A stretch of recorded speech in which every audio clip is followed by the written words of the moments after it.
औज़ुबिल्लाहि मिनश्शैतानिर्रजीम बिस्मिल्लाहिर्रहमानिर्रहीम नहमदुहु व नुसल्ली अला रसूलिहिल करीम अम्मा बाद। आइए तमाम लोगों के भेजे हुए कुछ सवालात पर जिक्र करते हैं, जिसमें से कुछ सवालात से यहाँ पर जवाब देने से ये फ़ायदा होगा कि हम लोग आप लोगों के नज़दीक भी को अगर ऐसा कोई मन में बात सवाल चलती होगी तो उसका जवाब आपको मिलेगा। और जवाब जब मिलता रहेगा तो बगैर पूछे आपको वो चीज़ हासिल हो जाएगी। एक आदमी सवाल करते हैं कि वली अब्दाल और कुतुब की तारीफ क्या है। वली अब्दाल और कुतुब क्या होता है? वली अब्दाल और जो कुतुब होता है ये औलिया के मुख्तलिफ अक़साम हैं। औलिया अल्लाह के मुख्तलिफ दर्जे हैं। औलिया अल्लाह एक तरह का नहीं होता, औलिया अल्लाह तो बहुत तरह का होता है। कुछ कुतुब है, कुछ अब्दाल है, कुछ कलंदर है, कुछ और है, कुछ दुर्वेश है, कुछ गुमनाम है, कुछ मशहूर है, कुछ ड्यूटी वाला है, कुछ करामत वाला है, कुछ बगैर करामत वाला। तो इस पर हम लोग पहले भी बात किए हैं। औलिया अल्लाह के अक़साम के नाम से हम लोग पहले भी गुफ्तगू किए हैं, कहीं ना कहीं आपको मिलेगा, आप ढूंढिएगा उसको। लेकिन यहाँ पर इख्तिसार के साथ हम इसलिए कह रहे हैं चूंकि इस पर बात तो हो चुकी है, लेकिन शॉर्ट में कहते हैं। शॉर्ट में हम लोग इस पर ध्यान ये दें कि वली जो होता है वो अल्लाह का दोस्त होता है। ठीक है, वो अल्लाह का दोस्त होता है, जिससे अल्लाह की दोस्ती है वो वली है, और जो तमाम रास्ते जो है राह सलूक के तय कर चुका हो, जिसको अल्लाह अपना दोस्त बना चुका हो। अब्दाल की कुछ ड्यूटी होती है, कुतुब की भी कुछ ड्यूटी होती है। 500 ड्यूटी वाले औलिया अल्लाह होते हैं तकरीबन कमोबेश। तो उसमें जो है कुछ अब्दाल होते हैं, उसमें कुछ कुतुब होते हैं, एक गौस होता है ना, बहुत सारे गौसुल अगवास भी होते हैं। तो कुल मिला के किताबों में बुजुर्गों ने लिखा कि 360 जो औलिया अल्लाह होते हैं ड्यूटी वाले होते हैं। तो उसी में कुतुब और अब्दाल होता है, उसका ड्यूटी बंधा हुआ है। ठीक है, और 4000 गुमनाम औलिया होता है। गुमनाम होता है, छुपा रहता है, उसको पता नहीं चलता, वो खुद उसको पता नहीं कि हम वली है अल्लाह का, वो बिल्कुल गुमनाम रहता है। लेकिन कहते हैं कि 23,000 जो होते हैं वो ऐसे औलिया होते हैं जो करामत उनसे होता रहता है। 23,000 ऐसे औलिया होते हैं जिनसे करामत होता रहता है। और जो 4,000 होते हैं उनको कुछ पता ही नहीं, तो खुद पता उनको नहीं होता है कि हम औलिया हैं, तो करामत क्या होगा? समझ गए बात? कुतुब की भी ड्यूटी होती है, अब्दाल की भी ड्यूटी होती है, और अलग अलग ड्यूटी होती है। इसके बारे में हम लोग डिटेल से कभी बात करेंगे, और कुछ बात पहले भी हो चुकी है, सबका ड्यूटी बटा हुआ है। ये हो गया, इस पर आज इतना ही बात किया जा सकता है। दूसरा सवाल है आजमाइश और अजाब में क्या फर्क है? जिस मुसीबत से अल्लाह के करीब हम जाते हैं वो इम्तहान होता है, और जिस मुसीबत से हम अल्लाह से दूर जाते हैं वो हमारे लिए अजाब होता है। तो वो पता कैसे चलेगा? मोटा मोटी लोगों ने ऐसे लिखा है इसके बारे में कि जो मोमिन होता है उस पर अगर कोई मुसीबत आती है तो वो आजमाइश होता है, लेकिन जो मोमिन नहीं होता है उसको ईमान उमान से कोई मतलब नहीं है, बिल्कुल सिर्फ कमाना खाना है और पैसे जमा करना है, या फिर बिल्कुल बदयकीन है वो, तो उस पर जो है अजाब नाजिल किया जाता है। बिलखुसूस काफिरों पर, मुनाफिकों पर और मुशरिकों पर अजाब मुसल्लत की जाती है और उसको हलाक किया जाता है। लेकिन जो ईमान वाला होता है उसको आजमाइश में डाला जाता है ताकि उसका ईमान और बढ़े। ईमान उसका बढ़ता है, उसका तरक्की होता है रूहानियत में। आजमाइश हो गई, हाँ, वो मजबूत हो, और खाली मजबूत हो नहीं बल्कि आगे बढ़े, प्रमोशन करे। प्रमोशन करने के लिए वो लाया जाता है, ठोका ठिठाया जाता है उसको, तरह तरह के भट्टी में उसको लाकाया जाता है। तो ये हो गया आजमाइश और अजाब में फर्क। तो क्लियर हो गया तकरीबन। नफ्स कहाँ है? अभी तो बड़ी अच्छा कलाम पढ़ के जा रहे थे मोहतरम, जिसने नफ्स को पहचाना ऐसे किया वैसे। अरे भैया, नफ्स एक बहुत बड़ा फलसफा है, खाली ऐसे बोले से होगा। नफ्स बहुत बड़ा फिलोसफी है, कोई खेल तमाशा नहीं है। नफ्स एक तरह नहीं। हाँ, बिल्कुल सही कह रहे हैं, नफ्स एक तरह का नहीं है, इसीलिए आदमी कंफ्यूज रहता है उसमें। ऐसे तो मोटा मोटी बुरे ख्वाहिशात को हम लोग नफ्स कहते हैं, लेकिन ये मोटा मोटी हुआ, पतला पतली नहीं है। हाँ, इस पर हम लोग पहले भी बात किए हैं, मेरे चैनल पे मौजूद है, फलसफा नफ्स और नफ्स की पहचान। ख्वाहिश को भी नफ्स कहते हैं, लेकिन अच्छे ख्वाहिशात भी नफ्स में आता है, ऐसा मत समझिए, लेकिन वैरायटी है नफ्स का। नफ्स जो है एक लफ्ज है, ऐसे तो अरबी है, लेकिन उसको फारसी में भी इस्तेमाल किया गया, उर्दू में भी इस्तेमाल किया गया। कुल्लो नफ्सिन ज़ायक़तुल मौत, तो मतलब जो हर नफ्स को मौत का मजा चखना है। इससे पता चलता है कि जो चीज खत्म होने वाली वो सब नफ्स। अब देखिए पूरा फिलोसफी क्लियर हुआ इसका। कुरान कहता है कुल्लो नफ्सिन ज़ायक़तुल मौत, माने जो चीज खत्म हो जाने वाला है, जिसको फना है वही नफ्स है, और जिसको फना नहीं है वो नफ्स नहीं है। कुल्लो नफ्सिन, कुल्लो रूहिन ज़ायक़तुल मौत नहीं, कहीं भी इस बात को समझिए। तो इससे पता चलता है कि जो खत्म होने वाला चीज है वो सब नफ्स है, चाहे वो हमारा ख्वाहिश हो, चाहे वो हमारा शरीर हो, चाहे वो हमारा हाथ गोड़ पैर जो भी हो, बाल बच्चा दुनियादारी, जो सब खत्म होने वाली है वो सब नफ्स है।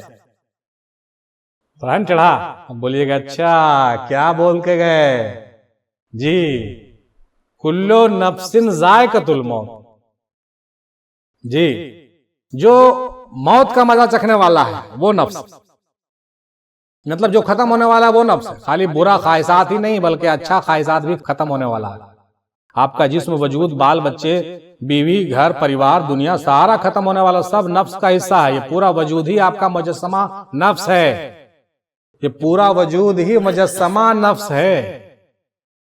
और जो इस वजूद को पूरा जो है मिटा देता है वो फना हो जाता है, तब वो फिर बका बिल्लाहियत उसको मिलती है। ऐसा नहीं कि खाली गोश्त खाने की ख्वाहिश को छोड़ देंगे तो मेरा नफ्स मर जाएगा, जी नहीं। मैंने पहले बताया था आपको, पहले भी बताया था उस दिन, याद है ना। नफ्स के कई अक़साम है, खाने पीने वाली ख्वाहिशात, औरतों की ख्वाहिश वाला नफ्स है ना, तरक्की वाला नफ्स, शोहरत पाने वाला नफ्स, बहुत तरह का नफ्स, इज्जत वाला नफ्स, कुछ बनने वाला मर्तबा पाने वाला नफ्स, बहुत अच्छा बोलने वाला नफ्स, अच्छी तकरीर करने वाला नफ्स, अच्छा कलाम पढ़ने वाला नफ्स, लड़ाई करने वाला नफ्स, अपने आप को बड़ा मर्तबे का मालिक और कामिल पीर समझने वाला नफ्स। इतना खतरनाक है। मतलब यहां पर छोटा मोटा मसला नहीं है, मसला बहुत भारी है। नफ्स के मुख्य रूप से 4 अक़साम बताए गए हैं कुरान में, नफ्स अम्मारा, नफ्स लव्वामा, नफ्स मुलहिमा, नफ्स मुतमइन्ना। लेकिन नफ्स राजिया, नफ्स मर्जिया और नफ्स कामला सूफियों ने 3 और ऐड किया उसमें, तो सब अलग अलग है भाई। इसलिए नफ्स को इतना हल्के में नहीं लीजिए। नफ्स एक ऐसा दीवार है जो आपको अल्लाह से दूर करता है, बस इतने जान लीजिए। नफ्स मन अरफा नफ्स हो फ़क़द अरफा रब्बा, जो नफ्स को पहचाना वो रब को पहचाना। लेकिन कैसे पहचाना? 70,000 का पर्दा है, जो नफ्स का 70,000 पर्दा को गिरा देगा वो रब तक पहुंच जाएगा। क्या ऐसा बात बुरा लग रहा है? सब बतिया जिक्र करने से भारी है। जिक्र कीजिएगा तो उतना नूर नहीं बनेगा, जितना इन बातों को समझ के दिलो दिमाग में उतारिएगा उतना रोशनी आपके अंदर बढ़ेगी और रूहानियत में तरक्की हो जाएगी जी। इसलिए हम लोग बिलखुसूस, हम तो दादा को भी देखते थे, दादा भी कभी नहीं हम लोगों को ऐसा कहें कि कभी जो है इतना ये जिक्र करो उतना वो जिक्र करो। क्यों? इसलिए कि वो सब जो है मामला अलग होता है, अलग चीज। ठीक है, करना चाहिए, जिक्र करते हैं हम लोग, जिक्र करना है। जिक्र आपको आगे बढ़ने में मदद करेगी। जैसे मसाला गोश्त लाए ना तो गोश्त में मसाला चाहिए ना, लेकिन गोश्त नहीं है वो, मसाला है। गोश्त को बिना मसाला कभी आग में पका के खाया जा सकता है, पेट भर जाता है। आप मसाले चटकारे में रहिए, लेकिन ये है कि मसाला लगता है तो आप स्वादिष्ट होता है, नहीं वही चीज है। लेकिन हम पिछले बार भी कहे थे, बराबर कहते रहते हैं कि अल्लाह तक पहुंचने के तो बहुत रास्ते, हजारों रास्ते हैं, लेकिन मुख्य रूप से 3 रास्ते बताए गए। पहला भक्ति मार्ग, दूसरा ज्ञान मार्ग और तीसरा कर्म मार्ग। भक्ति मार्ग, ज्ञान मार्ग और कर्म मार्ग। आप भक्ति और वंदना मनकबत हमदो नात और समा करके भी अल्लाह को खुश कर सकते हैं, वो आपसे राजी हो सकता है। उसमें भी आदमी बढ़ता है। इश्क में सब लुटा देता है, वो मजहब इश्क है। मजहब इश्क में सब लुटा दीजिए, ज्यादा पढ़ने पढ़ाने की जरूरत नहीं है, अब कुछ ज्यादा अमल करने की जरूरत भी नहीं। ये हो गया एक रास्ता, भक्ति मार्ग। दूसरा रास्ता है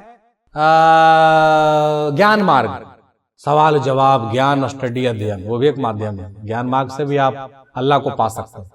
और तीसरा है कर्म मार्ग, अमल का रास्ता। अमल कीजिए, मेहनत कीजिए, जिक्र कीजिए, मेहनत कीजिए, खून जलाइए, रियाजत कीजिए, उससे भी। ये तीनों रास्ते दादा कहते थे, ये तीनों को लेके चलो, भागो नहीं किसी से। थोड़ा भक्ति भी करो, थोड़ा इल्म उलूम भी हासिल करो, थोड़ा अमल भी करो। अल्लाह ताला किससे नवाज दे। नहीं समझे, रास्ता हमारे पास तीनों का तो का है, वो एक दरवाजा जाएंगे, तीनों खोल कर रखेंगे ना? नहीं, तीनों खोल कर रखेंगे। मजहब इश्क, मजहब फक्र, मजहब मार्फत, इसलिए तो कहा मजलिस इश्क फक्र मार्फत, तीनों रास्ते से चलिए, ज्ञान मार्ग से भी, भक्ति मार्ग से भी और कर्म मार्ग से भी। तो कहने का मतलब यह हुआ कि ज्ञान से चीजों को समझने में सहूलत होती है। हमसे अगर पूछिए तो हमसे ज्यादा भक्ति में कुछ नहीं हुआ होता है, और ना हमसे ज्यादा कर्म होने वाला है, हम लोगों से होता भी नहीं। हम लोगों के लिए आज के जमाने में ज्ञान की जरूरत है। आज के जमाने में ज्ञान की जरूरत है। ज्ञान आपको ज्यादा ऊपर ले जाएगा, जल्दी ले जाएगा। सबसे पहले उसकी अहमियत लोगों ने दी है। इसीलिए अभी बात निकल गई कि नफ्स कहाँ है, तो उस पर हम लोगों ने गुफ्तगू किया कि नफ्स जो है कहाँ है। नफ्स हमारे वजूद के अंदर है। यूं समझ लीजिए कि नफ्स के सूरत में शैतान खुद हमारे अंदर घुसा हुआ है।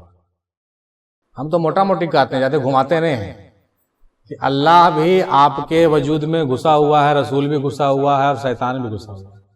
जरूरत है उन तीनों चीजों को पहचानने की। तीनों अलामात आपके अंदर मौजूद है जी। बुरे वसवास क्यों आते हैं, इससे कैसे बचें?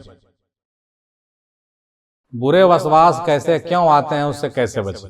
इसका जवाब क्या है? बुरा ख्याल मन में कहां से आता है?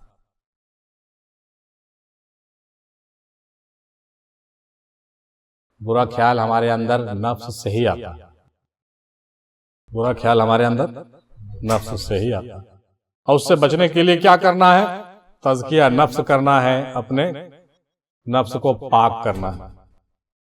नफ्स को पाक करना इतना आसान तो है नहीं कि बस ऐसे ही जो है गए अपना आराम से खेत में जाकर के हल उल जोते उसके बाद नफ्स पाक हो गए, नहीं, ऐसा थोड़ी होगा। या ऐसा नहीं है कि आप पढ़ लिख के साफ हो जाइएगा, एक आध साल जरा मैंने हक हुक कर लिया तो नफ्स पाक हो जाए, जी नहीं।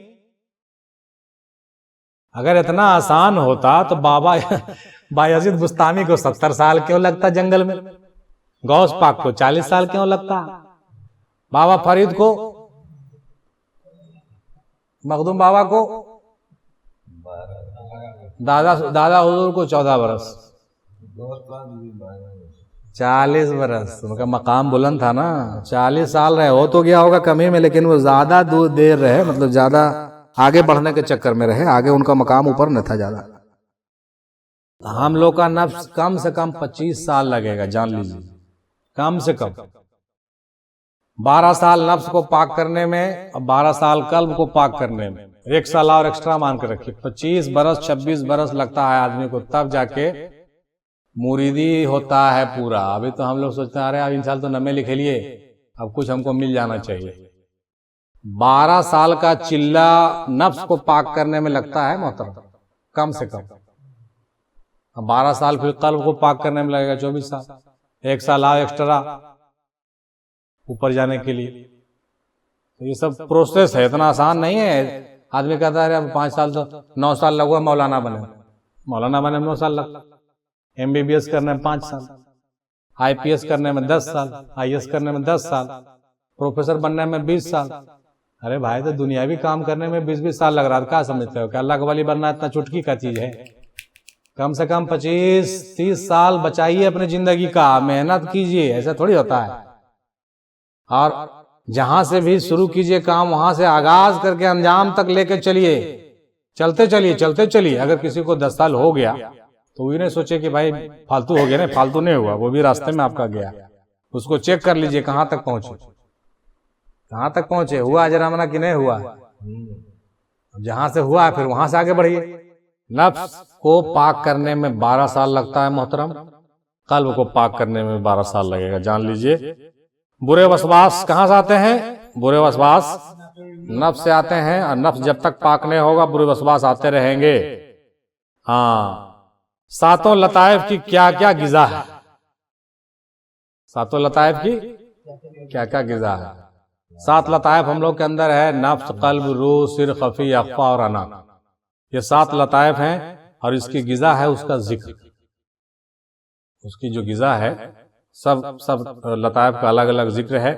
या आपके पीर कामिल आपको अलग अलग जिक्र देंगे और शुरू से देंगे और आखिर तक आपको ले जाएंगे। 7 लतायफ को चालू करने में, सबको जाकिर करने में मान के चलिए कि 25 साल का वक्त आपको लगेगा, सिस्टमैटिक चलिएगा। कल्ब की सफाई कैसे होती है? हमने कहा तस्फिया कल्ब करने से कल्ब की सफाई होती है, तज़किया नफ्स करने से नफ्स की सफाई होती है, और तंजिया रूह करने से रूह की पाकी होती है। कहिएगा रूह तो पाक होगा करता है, क्या पाक? नहीं, उसमें भी पाकी होती है। सूफिया पाक करते हैं रूह को। रूह के बहुत अक़साम होते हैं। तो उसी तरह से कल्ब की सफाई, नफ्स की सफाई और रूह की भी सफाई करनी है। उसके लिए हम लोग को क्या करना होगा? सबसे पहले कल्ब को बेदार करना होगा। कल्ब को बेदार करने के लिए पीर की सोहबत में बैठना है, उनकी बातों को सीखना है, बराबर ज्यादा से ज्यादा संगति करना है। संगति मतलब समझ रहे हैं? हाँ, संगति ही आपको रंगति बदल सकता है। अब सोचिएगा कि खाली जो है सो कि साल में एक बार आवेंगे और एक घंटा बैठेंगे तो संगति नहीं। संगति का मतलब रोजाना आपको कम से कम घंटा 2 घंटा अपने पीर के सोहबत में बैठना चाहिए। तो कहिए कैसे होगा? होगा, अब तो जमाना है मीडिया का। मीडिया के साथ जुड़े रहिए, अपने पीर के बयानात से सुनते रहिए, किताबों को पढ़ते रहिए, पीरों के बातों को सुनिए। 1-2 घंटा जिक्र में लगाइए, 1-2 घंटा तालीम में लगाइए, 1-2 घंटा भक्ति में लगाइए। नहीं, तीनों चीज लगाइए ना। 1-2 घंटा जिक्र में, 1-2 घंटा तालीम में, 1-2 घंटा भक्ति में लगाइए। मगर 24 घंटे में 24 मिनट भी नहीं दीजिएगा तो नहीं, कुछ तो टाइम देना पड़ेगा। तो कल्ब जब बेदार होगा तब आपको दीन की तरफ रग़बत बढ़ेगी और अपने पीर से मोहब्बत बढ़ेगी। तो समझ लीजिए कल्ब हमारा बेदार हो रहा। नफ्स की ख्वाहिशात से दूर भागिएगा तो कल्ब बेदार होगा। जब इसका कल्ब बेदार होता है वही थोड़ा नफ्स से दूर भागता है, ऐसे नहीं भागेगा। जिसका कल्ब बेदार नहीं है उसको नफसानी चीजों में ज्यादा दिल लगता रहता है। वो हर घड़ी सिनेमा देखता रहेगा, औरतों की बात, लड़कियों की बात करता रहेगा, पैसा कमाने जमा करने बैंक की, हर घड़ी उसके मुंह से। आप देखो किसी आदमी को पहचानना हो तो फिर उसकी बात बोलो यार, बोलने दीजिए उसको। वो देखिएगा 24 घंटा आप उसके साथ रहिए, 12 घंटा में वो 24 मरते खाली दुनिया ही बात करे, समझ जाइए ये आदमी का कल्ब एकदम मुर्दा है, इस आदमी से दूर हटिए।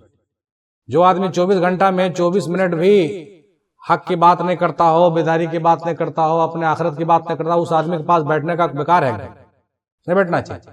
वो आपको अपने ऐसा कर लेगा, अपने ऐसा बना लेगा। इसीलिए कहता है दोस्ती ऐसे लोगों से रखिए जैसा आप बनना चाहते हैं। नहीं समझे बात?